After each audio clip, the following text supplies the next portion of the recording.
अब बात करेंगे 27 के संभल चक्र की। और ये मैं क्यों पूछ रही हूं, क्यों बता रही हूं, क्योंकि संभल चैप्टर 2027 में क्या वोटों में दिखाई देगा।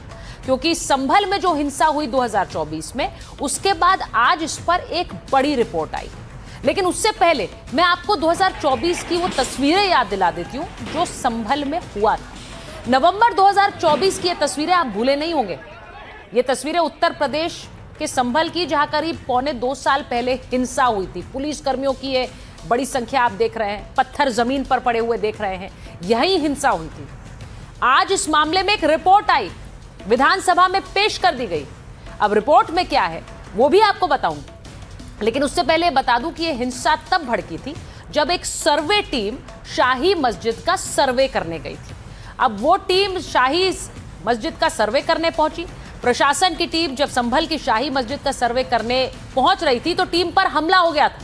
उसके बाद सुरक्षा बलों ने बड़ी मुश्किल से सर्वे टीम को वहां से बाहर निकाला था, लेकिन हालात बहुत बिगड़ गए थे। अब देखिए, इन तस्वीरों में कई लोग आपको अपना चेहरा ढके हुए नजर आएंगे। ये देखिए, पुलिस कर्मियों की भारी भीड़, एक तरफ पुलिस कर्मी है, दूसरी तरफ वहां पर लोग हैं जो लगातार पुलिस कर्मियों का ही विरोध कर रहे थे जिस वक्त हिंसा हो रही थी। ये तस्वीरें उस बीच की। तस्वीर में एक नकाबपोश गोली चलाता भी दिखाई दे रहा है, ये जो आप तस्वीर देख रहे हैं। और ये भी तस्वीरें देखिए जब वहां पर हिंसा के बीच नकाबपोश कितने नजर आए, चेहरे ढककर उन्होंने ये हिंसा फैलाई और उसके बाद ये जांच बैठाई गई। अब वहां पर जो सर्वे टीम पहुंची थी उन्होंने कहा कि उन पर इस तरह का हमला हुआ कि जैसे उनकी जान ले ली जाएगी। ये सब कुछ संभल में हुआ था। आपको पता है कितने दिन इसकी रिपोर्टिंग हुई थी। अब ये तस्वीर संभल की उस शाही मस्जिद की है जिसे लेकर ही ये पूरा हंगामा हुआ था।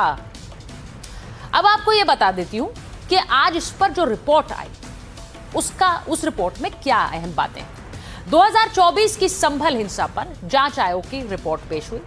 न्यायिक आयोग की रिपोर्ट यूपी विधानसभा में पेश हो गई है। रिपोर्ट में कहा गया है कि हिंसा प्लानिंग के तहत की गई थी। मस्जिद के सर्वे पर मुसलमानों के बीच एक भ्रम फैलाया गया था। अफवाह उड़ाकर मस्जिद के बाहर भीड़ जुटाई गई थी। यह रिपोर्ट में कहा गया है। लोगों को हिंसा के लिए भड़काया गया, हालात बिगड़े और पुलिस के हथियार और सामान लूटने की भी कोशिश की गई। यानी भीड़ ने पुलिस के हथियार लूटने की कोशिश की। भीड़ ने पुलिस और प्रशासन को नुकसान पहुंचाना चाहा। आयोग की रिपोर्ट में कई लोगों की भूमिका पर सवाल खड़े किए गए। इस जांच रिपोर्ट में एसपी सांसद जियाउर रहमान बर्क, जिनकी तस्वीर आप देख रहे हैं, उनका भी नाम शामिल। एसपी विधायक इकबाल महमूद के बेटे सुहेल का भी जिक्र इस रिपोर्ट में किया गया है।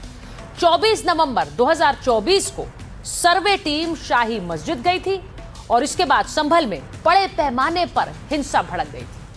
पथराव, गोलीबारी, आगजनी में 4 लोगों की मौत हुई थी। आयोग ने कहा कि मृतकों को लगी गोलियां पुलिस की नहीं थी। अब यह महत्वपूर्ण बात है, मृतकों को जो गोलियां लगी वो पुलिस की राइफल से नहीं चलाई गई, पुलिस की पिस्टल से नहीं चलाई गई। ऐसे में ये चलाने वाले कौन थे? हिंसा में 28 पुलिस वाले घायल हुए थे, 7 को गोली लगी थी। हिंसा की जांच के लिए हाई कोर्ट के आदेश पर यह आयोग बनाया गया था। पुलिस प्रशासन की कार्रवाई प्रभावी और संयमित थी, यह रिपोर्ट में कहा गया और इस रिपोर्ट को आज विधानसभा में पेश कर दिया गया।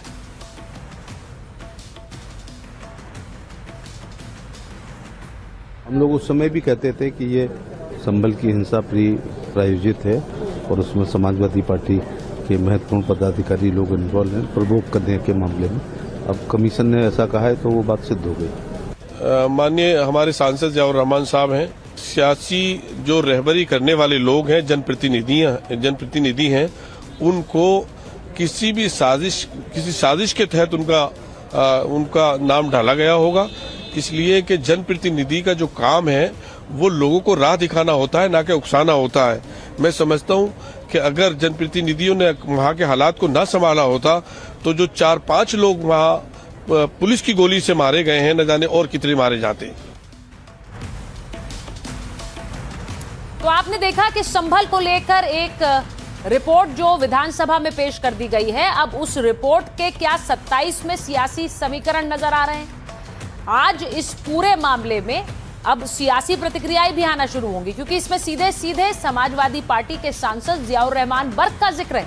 इसे विधानसभा में पेश किया गया। आप जानते हैं यूपी विधानसभा में लगातार समाजवादी पार्टी हंगामा भी कर रही है, यूपी में योगी आदित्यनाथ की सरकार से सवाल पूछ रही है। लेकिन ये जो तस्वीरें संभल की आप सामने देख रहे हैं, इन तस्वीरों के बाद इस पर एक जांच समिति गठित की गई थी हाईकोर्ट के आदेश पर, और उसकी ही रिपोर्ट आज विधानसभा में पेश की गई। अब इतनी भीड़ थी और इस भीड़ ने कैसे पुलिस पर भी हमला किया, वो उस पुलिस टीम पर जो सर्वे की टीम को ले जा रही थी। अब वहां पर यह अफवाह फैलाई गई कि जो टीम आ रही है वो कहीं मस्जिद को तोड़ने के लिए तो नहीं आ रही, ये भ्रम फैलाया गया और इसी रिपोर्ट में ये जिक्र है।